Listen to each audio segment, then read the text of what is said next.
connect ជាមួយធម្មជាតិដើម្បីយកធម្មពលធម្មជាតិគឺការដាំដើមឈើស្លឹកខៀវខៀវធម្មជាតិគឺជាធម្មពលមួយដែលមនុស្សខ្វះមិនបានជីវិតមនុស្សកើតមកគឺអាស្រ័យលើទឹកដីភ្លើងខ្យល់ហើយនឹងធម្មជាតិអញ្ចឹងយើងអាចខ្វះបានទេបើសិនជាយើងតែដើមឈើរើសដើមឈើណាដែលវាមិនផ្ដល់គេហៅថាអីអូស្មန်បំពុលកាបូនិកទេធ្វើបាបសុខភាពយើងដើមឈើយកមកដាក់ភ្នែកនៅពេលដែលឃើញស្លឹកខៀវខៀវយើងមានអារម្មណ៍ថាយើងស្រស់ស្រាយធម្មពលអ្វីមួយយ៉ាងដែលវាជាធម្មជាតិវាជួយជំរុញយើងមួយផ្លូវទៀតអញ្ចឹងទី3ដែលយើងត្រូវធ្វើគឺរកដើមឈើមកដាក់ក្នុងផ្ទះម៉ែរួយលើដើមឈើពេញផ្ទះតំផ្កាជ័រផងបើសិនជាយើងដាក់អាស្រស់មិនបានដាក់អាជ័រតែស្រមរើសអាណាដែលវាដូចបំផុតនេះហើយជាធម្មពលបន្ទាប់ដែលយើងត្រូវធ្វើអាចរកមកដើមដាំងាកមកឃើញខៀវខ្លះជាពិសេសម៉ែរួយយល់អារម្មណ៍ម៉ែរួយយល់អារម្មណ៍អ្នកដែលគាត់នៅផ្ទះជួលឬផ្ទះ4ជ្រុងដែលគ្មានទីធ្លានៅពេលដែលដាក់ដើមឈើពុកដើរកាត់ពុកមានអារម្មណ៍ថាហុយស្រឡាញ់ធម្មជាតិមានអារម្មណ៍ថាជីវិតដូចមានជីវិតជីវ៉ាអានេះគឺជាបទពិសោធន៍ផ្ទាល់ខ្លួនដែលម៉ែរួយធ្វើឲ្យបានលទ្ធផលបដូរធម្មពលពិតប្រាកដមិនខុសសូម្បីតែតុធ្វើការរបស់យើងបើសិនជាចំណាំឃើញគេដាក់ផ្កាដើមអីនៅលើតុនោះនេះគឺគេទុក connect ជាមួយធម្មជាតិធម្មជាតិជាអ្វីធម្មជាតិជាចក្រវាឡគឺគ្រប់យ៉ាងនៅលើពិភពលោកនេះមិនថាធម្មជាតិទឹកដីភ្លើងខ្យល់ខ្លួនយើងផ្ទះខ្ញុំដាំពេញផ្ទះទាំងការជាប់ការពិតល្អចាម៉ែរួយឥឡូវនេះពេញផ្ទះដូចគ្នាចាទាំងពិតទាំងជាប់តែដល់ខ្ជិលម៉ែរួយមានតែផ្កាដាំក្នុងបន្ទប់ឲ្យមើលទៅចឹងហ្នឹងតែ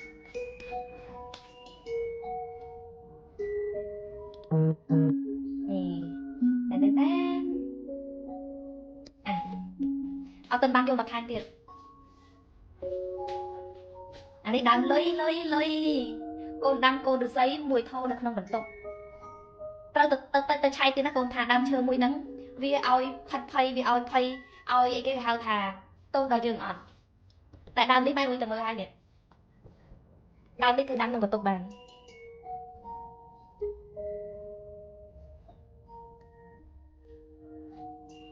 ដើមនេះវាឲ្យទុក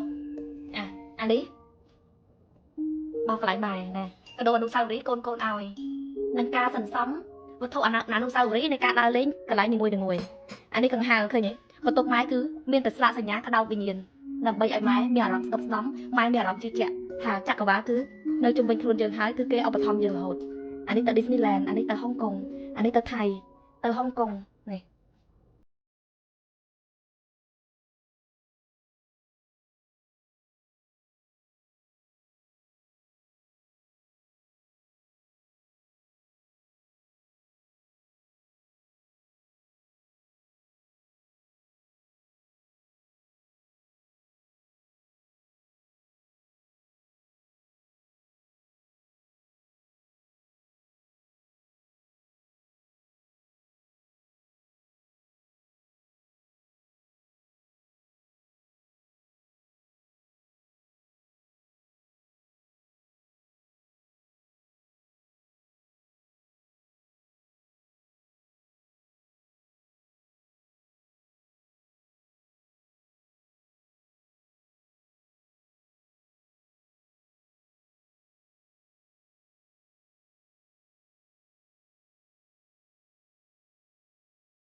ស្រឡាញ់វិធីអរគុណដែលអស់ពីចិត្តគឺអត់មានអីពិបាក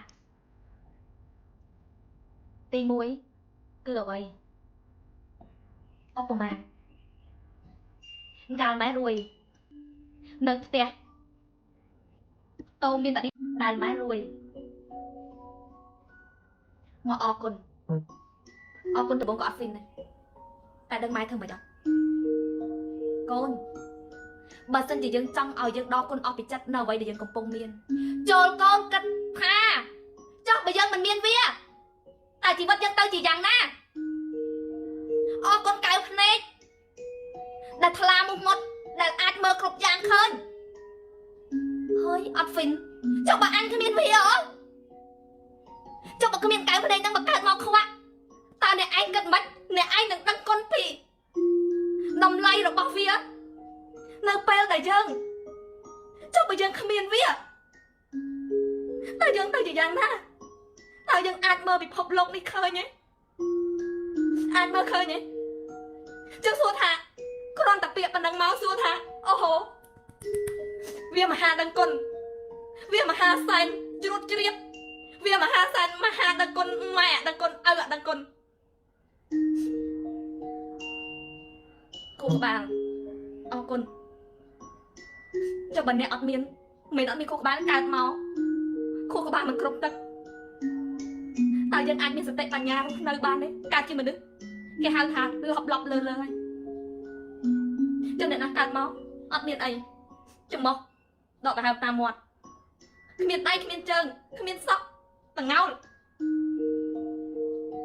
តែយើងស្គាល់នឹងដឹងគុណអ្វីដែលយើងមានទេអរគុណផ្ទះជួលចុះបើកូនអត់មានផ្ទះជួលនឹងដើរដេកតាមស្ពានដូចគេដូចអ្នកសុំទានតែយើងមិនដឹងគុណផ្ទះជួលមួយហ្នឹងទេដឹងអត់ដឹងទេការងារមិនពេញចិត្តធុញ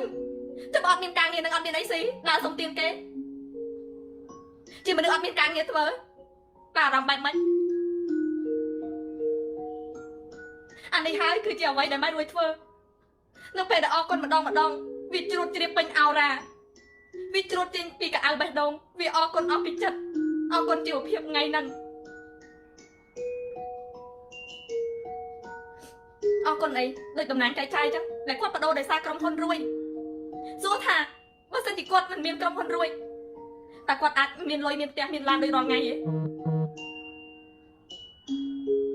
មានទេម៉ែរួយមិនមានតំណាងចែកចាយមិនមានអតិថិជនដែលគាត់គ្រប់គ្រងតែយើងមានថ្ងៃនេះទេបើគ្មានអ្នកណាម្នាក់នឹងប្រើផលិតផលយើងបើគ្មានអ្នកណាម្នាក់នឹងមកលក់ផលិតផលយើងតែយើងអាចលក់ដាច់ទេអរគុណច្បាប់ស្រូបទាញអរគុណបើសិនជាមិនមានតែជីវិតយើងដូរដល់ថ្ងៃនេះទេអរគុណគ្រូបាអាចារ្យបើមិនមានគេថ្ងៃហ្នឹងដល់យើងឃើញទោះបីយើងប្រើលុយទៅរៀនដោយអស់លុយឬ free ក្តីតែយើងមានថ្ងៃហ្នឹងទេអញ្ចឹងសួរថាហេតុផលប៉ុណ្ណឹងកូនអរគុណឈប់សម្ដែងនៅឈប់សម្ដែងបាននៅអរគុណអស់ពីចិត្តបាននៅឥឡូវសួរខ្លួនឯងថាប៉ុណ្ណឹងហេតុផលប៉ុណ្ណឹងតើយើងអាចអរគុណខ្លួនឯងអស់ពីចិត្តបាននៅ